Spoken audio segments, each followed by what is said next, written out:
Hi viewers and my channel members. Narmada ఏషాల audio సిరీస్కి స్వాగతం. నేను మీ నర్మదా.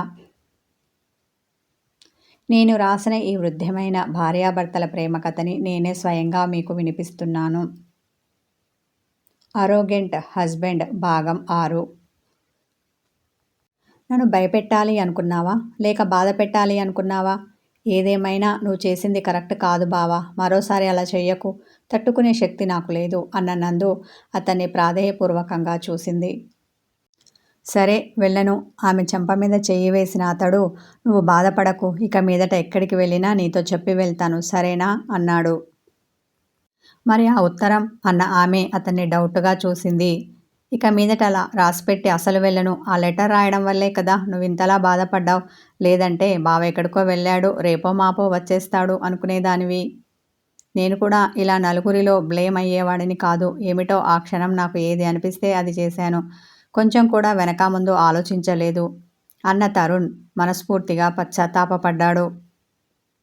ఇంతకీ నువ్వు ఎక్కడికి వెళ్ళావు అన్న నందు అనుమానంతో తన కనుబొమ్మలు ముడివేసింది. నిజం చెప్పమంటావా? చెప్తే విని తట్టుకోగలవా? ఆమెను సూటిగా చూశాడు. చెప్పమనేగా అడిగేది అన్న ఆమె బుంగమూతి పెట్టింది. అతడు ఆమె బుగ్గ పట్టి లాగగానే అలుకగా చూసింది. ఊరించడం ఎందుకు, చెప్పు మరి. అతని ఎదపై తలపెట్టుకుని పడుకుంది. అతను చెప్పడానికి ఇబ్బంది పడుతుంటే, చూడు బావా, అది ఎంత కఠిన సత్యమైనా నీ నోటితో విని తట్టుకోగలను. కానీ నీ మొగుడు ఇలా అని వేరే వాళ్ళు ఎవరైనా వచ్చి చెప్తే విని తట్టుకోలేను. కాబట్టి వేరే వాళ్ళ ద్వారా విషయం ఏమిటో తెలియకముందే నువ్వు చెప్తే మంచిది అన్న నందు అతని చుట్టూ అనురాగంతో చేతులు అల్లేసి అతని ఎదలో ఒదిగింది. భారంగా శ్వాస తీసుకొని వదిలిన అతడు ఆమె నుదుటిపై ముద్దు పెట్టుకొని ప్రేమగా ఆమె వీపు నిమిరాడు. అతని కౌగిలి వెచ్చదనాన్ని ఆస్వాదించింది నందు. చాలాసేపటికి గొంతు పెగిల్చుకున్న తరుణ్, నువ్వు నాతో గొడవ పడ్డందుకు నేను వెళ్ళలేదు నందు. అది నిజం కాదు. నాకు చాలా అప్పులున్నాయి. ఆ అప్పుల బాధను తట్టుకోలేక, వాటిని ఎలా తీర్చాలో తెలియక పారిపోవాలి అనుకున్నాను. అందుకే నీకు అలా ఉత్తరం రాసిపెట్టి వెళ్ళాను. వెళ్ళేటప్పుడు తిరిగి ఎప్పటికీ రాకూడదని గట్టిగా నిర్ణయించుకున్నాను. అందుకుగాను ముందే ప్లాన్ సిద్ధం చేసుకున్నాను. ఖర్చుల కోసం నీ దగ్గర ఉన్న స్కాలర్షిప్ డబ్బులు నిన్ను అడిగి తీసుకోవాలి అనుకున్నాను. కానీ నువ్వు అడగగానే ఇవ్వవు కదా. ఎందుకు, ఏంటి అని ఆరా తీస్తావు. నువ్వు అలా ఆరా తీస్తే ఉన్న నిజం చెప్పవలసి వస్తుంది. నిజం చెప్తే నువ్వు నన్ను వెళ్ళనివ్వవు. అందుకని నీకు చెప్పకుండా నీ డబ్బులు తీసుకొని తిరుపతి బస్సు ఎక్కి కూర్చున్నాను. మొదట స్వామివారిని దర్శించుకొని ఆ తర్వాత ఏం చేయాలో, ఎక్కడికి వెళ్ళాలో నిర్ణయించుకోవాలి అనుకున్నాను. ఎట్టి పరిస్థితుల్లో తిరిగి ఇక్కడికి రాకూడదని దృఢ నిశ్చయంతో ఉన్నాను. అలా వస్తే అప్పుల వాళ్ళు మన ఇంటి మీద పడతారు. వాళ్ళ అప్పు నేను ఎక్కడి నుండి తీర్చగలను? తీర్చలేక అలా తప్పించుకొని ఎటైనా పారిపోవాలి అనుకున్నాను. అనుకున్నట్టుగానే తిరుపతి చేరుకుని దేవుని దర్శనం కోసం లైన్లో నిలబడ్డాను. ఒరేయ్ మూర్ఖుడా, అంత మంచి పెళ్ళాన్ని వదిలేసి నా దర్శనానికి వచ్చావా? అక్కడ ఆమె బాధపడుతూ నీకోసం ఏడుస్తోంది. వెంటనే వెళ్ళు, లేదంటే నువ్వు నా ఆగ్రహానికి గురవుతావు అని నా చెంప తట్టి ఆ స్వామి నా చెవిలో చెప్పినట్టుగా అనిపించింది. ఒక్కసారిగా ఉలిక్కిపడి తల తిప్పి అటు ఇటు చూశాను. అందరూ దైవనామ స్మరణలో ఉన్నారు. అప్పుడు నేను చేస్తున్న తప్పేమిటో నాకు తెలిసి వచ్చింది. స్వామి, నువ్వు చెప్పినట్టే చేస్తాను. నేను తిరిగి వెళ్తాను. ఈ ఒక్కసారి నా తప్పుని మన్నించు అని చెంపలు నేను వాయించుకొని ఆ ఏడుకొండల వెంకన్నని దర్శించుకొని మనస్ఫూర్తిగా దండం పెట్టుకున్నాను. ఇంకా అక్కడ ఒక్క క్షణం కూడా ఉండకుండా అన్నప్రసాదాన్ని స్వీకరించి తిరుగు ప్రయాణం అయ్యాను. అలా ఆ స్వామి నన్ను హెచ్చరించి ఉండకపోయి ఉంటే నేను ఖచ్చితంగా ఇక్కడికి వచ్చేవాడిని కాదు. తెగిన గాలిపటంలా ఎక్కడికి వెళ్ళేవాడినో, ఏమైపోయేవాడినో నాకే తెలియదు. కానీ ఆ స్వామివారు సరైన సమయంలో నన్ను మెత్తగా మందలించి మళ్ళీ నీ దగ్గరికి పంపించారు. అప్పుల వాళ్ళ గురించి ఆలోచించకుండా కేవలం నీ కోసం నేను వచ్చాను. ఇంతవరకు ఎటో చూస్తూ చెప్పిన అతడు తల తిప్పి ఆమెను ఆర్తిగా చూశాడు. బావా, నువ్వు చెప్పింది నిజమా? నమ్మలేనట్టుగా అతన్ని చూసింది. నిజం నందు. ఆ స్వామి అలా చెప్పడం వల్ల నేను వచ్చాను. రానైతే వచ్చాను, కానీ ఇక్కడికి వచ్చాక అప్పులు ఎలా తీర్చాలి అన్న ఆలోచన మొదలైంది. విచారంగా ముఖం పెట్టాడు. బావా ఇలా అడుగుతున్నానని ఏమీ అనుకోకు. అసలు అప్పు నీకెందుకైంది? ఎంత అప్పయింది? అసలు ఎలా తీరుస్తాను అనుకొని నువ్వు అప్పు చేశావు? అతన్ని ప్రశ్నించింది. ఇదిగో నువ్వు ఇలాంటి ప్రశ్నలు వేస్తావని తెలిసే నేను ఏ విషయం నీతో చెప్పను. చెప్పినప్పుడు విని మౌనంగా ఉండొచ్చు కదా, ఇలా ప్రశ్నలు వేసి వేధిస్తావెందుకు? అంతలోనే ఆమె మీద అలక చూపించాడు. బావా, నేను నీ భార్యని. నువ్వు చేసే మంచి చెడుల్లో భాగస్వామ్యం ఉన్నదాన్ని. నువ్వు మంచి చేస్తే పొగుడుతాను, తప్పు చేస్తే ఎందుకిలా చేశావని నిలదీస్తాను. అది నా బాధ్యత కూడా. అక్కడికి నువ్వు ఫైనాన్స్లో అప్పు చేసి పెట్టుబడి పెట్టావని మామయ్యకు తెలిసి నన్ను నిలదీశాడు. నీకు తెలియకుండానే వాడు అప్పు చేశాడా అని నన్ను సూటిగా ప్రశ్నించాడు. నువ్వు నాకు చెప్తే కదా నేను తనకి సమాధానం చెప్పేది. నాకు చెప్పలేదు మామయ్య అనగానే అసలు నువ్వు భార్యవేనా, ఆ మాత్రం బాధ్యత లేదా నీకు అని కోప్పడ్డాడు. ఇదిగో నిన్ను అడిగితేనేమో నువ్విలా విసుక్కుంటావు, ఏ విషయం చెప్పడానికి ఇష్టపడవు. ఒకవేళ చెప్పినా విని ఊరుకోమ్మంటావు. అదెలా సాధ్యం బావా? నువ్వు చేసింది సరైన పని కాదని నాకు అనిపించినప్పుడు నేను ప్రశ్నిస్తాను. దానికి సరైన సమాధానం చెప్పవలసిన అవసరం నీకుంది. అలాగే నువ్వు చేసింది రైట్ అనిపించినప్పుడు మంచి పని చేశావు బావా అని మెచ్చుకుంటాను.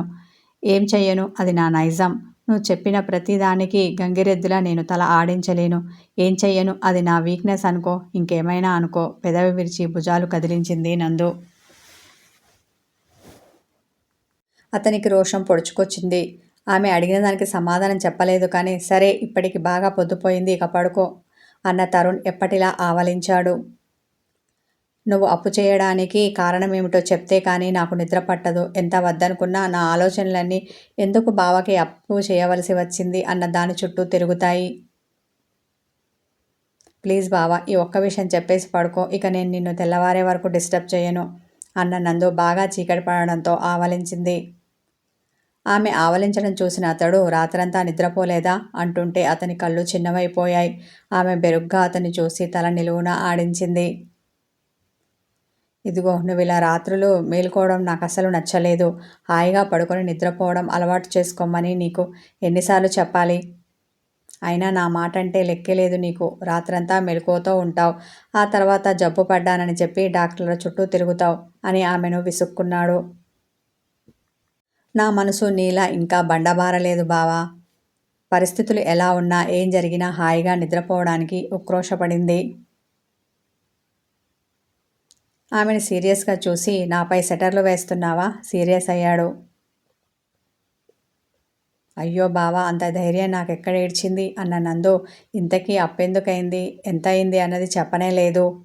మరోసారి అతన్ని అడిగింది. చెప్తే కాని నిద్రపోవా? అతని మాట కొట్టేలా వచ్చింది. పోవాలనే ఉంది, కానీ విషయం ఏమిటో పూర్తిగా తెలియకపోతే అది రాదు కదా, మరి ఏం చెయ్యను అమాయకంగా అన్న ఆమె అతడు చూసిన చూపుకి ఇహిహి అని పండ్లు ఇకిలించింది. ఆమెను చిరుకోపంతో చూసి, మా నాన్న చెప్పారు కదా, అదే రీజన్. బయట వడ్డీకి అప్పు తెచ్చి ఫైనాన్స్లో పెట్టుబడిగా పెట్టాను. నాకు వచ్చే జీతం ఆ వడ్డీ కట్టడానికే సరిపోయింది. అసలు అలాగే మిగిలింది. ఇంకా దానికి తోడు ఇంటి ఖర్చులు ఎలాగా ఉన్నాయి. ఇక అప్పులు కాకుండా ఏమవుతాయి? నిర్లిప్తతో అన్నాడు తరుణ్. అందుకే కదా బావా నేను ముందే చెప్పాను, ఎక్కడ అప్పు చేయొద్దు, ఫైనాన్స్లో పెట్టుబడి పెట్టొద్దు అని. నువ్వేమో నా మాట వింటేనా? పైగా చూద్దాంలే అన్నావు. ఆ తర్వాత నువ్వు అప్పు తీసుకున్న సంగతి నాకు చెప్పనే లేదు. ఆ రోజు నా మాట విని నువ్విలా అప్పు తీసుకొని ఉండకపోతే బాగుండేది. ఇప్పుడు ఈ అప్పుల బాధ ఉండేది కాదు. అయినా నువ్వెప్పుడు నా మాట విన్నావని ఏమన్నా అంటే నువ్వు చిన్నదానివి, నీకేం తెలియదు అంటావు కినుగ్గా అంది నందు. ప్రయత్నిస్తేనే కదా ఏం చేస్తే ఏం జరుగుతుందో తెలిసేది. 4 డబ్బులు ఎక్కువ సంపాదించవచ్చు అన్న ఉద్దేశంతో ఈ పని చేశాను తప్ప చెయ్యాలని అప్పు చెయ్యలేదు. అయినా నేను అడిగిన వెంటనే మా నాన్నగారు పెట్టుబడికి డబ్బు ఇచ్చి ఉంటే ఇప్పుడు ఈ సమస్య వచ్చేది కాదు. ఎన్ని విధాల నచ్చ చెప్పినా ఆయన నా మాట వినలేదు. ఎట్టి పరిస్థితుల్లో డబ్బు ఇవ్వనని గట్టిగా చెప్పేశారు.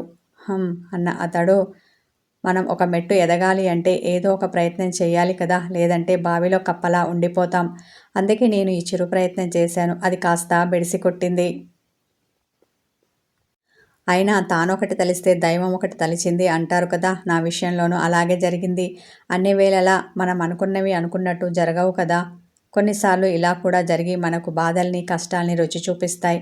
దేవుడు కరుణించి నేను అనుకున్నట్టు జరిగి ఉంటే ఎంత బాగుండేది. అలా జరగనందుకు అతడు నిరాశకి నిస్పృహకి లోనయ్యాడు. బరువెక్కిన గుండెతో ఉన్న అతడు ఇక పడుకో, ఇప్పటికే చాలా పొద్దుపోయింది. ఇంకా ఆలోచిస్తూ ఉన్నావంటే నీకు అసలు నిద్ర పట్టదు. నువ్వు మెలకువతో ఉండి ప్రశ్నలు వేసి నన్ను వేధించకు అన్న తరుణ్ క్షణాల్లో నిద్రపోయాడు. రాత్రంతా నిద్రలేకపోవడం వల్ల అతని వెచ్చని కౌగిలిలో నందుకి కునుకు పట్టింది. మరుసటి రోజు కాలేజీకి రెడీ అయి బయలుదేరుతూ, బావా నువ్వు ఇంట్లోనే ఉంటావా, ఎక్కడికైనా వెళ్ళేది ఉందా, పేపర్ చదువుతూ రిలాక్స్గా కూర్చున్న అతన్ని అడిగింది.